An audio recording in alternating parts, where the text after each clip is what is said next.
வணக்கம் நண்பர்களே. இன்றைக்கி வெள்ளிக்கிழமை நம்மளோட வழக்கமான ஃபாஸ்டிங் டே. ஜூஸ் மட்டும் தான் குடிக்க போகிறோம். அதான் மதியம் வரைக்கும் ஜூஸ் குடிக்க போகிறோம்.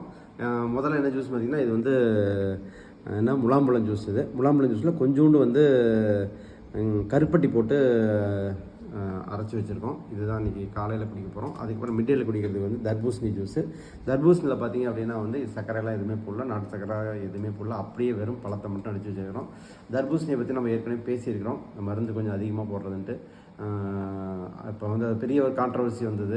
அதில் வந்து ஊசியில் வந்து கெமிக்கல் ஏற்றுறாங்க அப்படிங்கிற மாதிரிலாம் இருந்தது.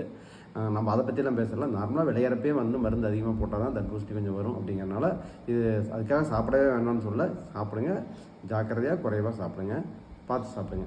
ஓகே, இப்போ வந்து இன்னொரு முக்கியமான விஷயத்தை பேச போகிறோம். என்ன அப்படின்னு பார்த்திங்கன்னா, இப்போ ரீசெண்டாக வந்து நடந்த ஒரு டிக்ளரேஷன் கூட வச்சுக்கோங்க. அதாவது சர்க்கரை வியாதியை பற்றி.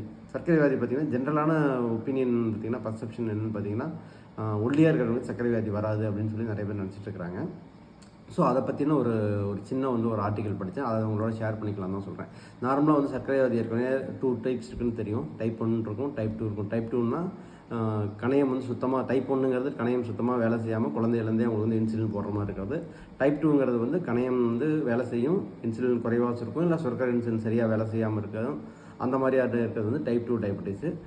டைப் 3 பார்த்திங்கன்னா, நீங்கள் சாப்பிட்ற மருந்து மாத்திரைகள் அதனால் இருக்கிற சைடு எஃபெக்ட்ஸ்னால, இல்லை கணையம் வந்து சுத்தமாக செயலிழந்து போச்சுனால வர்றது வந்து டைப் 3 டயபெட்டிஸ் சொல்கிறாங்க. இது வந்து பெருசாக நம்ம பேசுகிறதில்ல.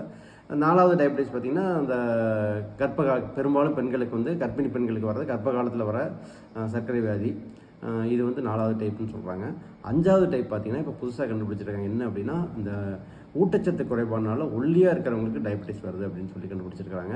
ஸோ இதுக்கு வந்து என்ன அப்படின்னா, பிஎம்ஐ வந்து 18.5க்கு கீழே, பிஎம்ஐ பற்றி நம்ம ஏற்கனவே பேசியிருக்கோம். 18.5க்கு கீழே இருக்கிறவங்களுக்கு இந்த பிரச்சனை வர்றதுக்கான வாய்ப்புகள் நிறையா இருக்குதுன்னு சொல்லியிருக்காங்க. ஏன்னா ஊட்டச்சத்து குறைவாக எடுத்துக்கிறாங்க அப்படிங்கிறனால. அதனால் குழந்தைங்களுக்கு ஊட்டச்சத்து மிக்க உணவாக கொடுங்க.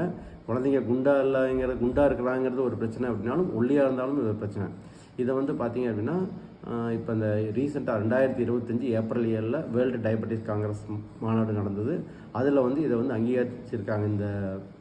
இந்த ஆர்டிக்கலை அங்கீகரித்து இன்டர்நேஷ்னல் டயபெட்டிஸ் ஃபவுண்டேஷன் வந்து இன்டர்நேஷ்னல் டயபெட்டிஸ் ஃபெடரேஷன் வந்து இதை வந்து அப்ரூவ் பண்ணி சொல்லியிருக்காங்க. ஸோ இது வந்து ஆத்தென்டிக்கான நியூஸ் தான். அதுக்காக தான் இந்த டீட்டெயிலாக சொல்கிறேன். ஸோ அதனால் ஒல்லியாக இருந்தால் சர்க்கரை வியாதி வராதுன்னு நீங்கள் நினைக்காதீங்க. கண்டிப்பாக ஊட்டச்சத்து இருக்கிற உணவை எடுத்துக்கங்க. ஓகே.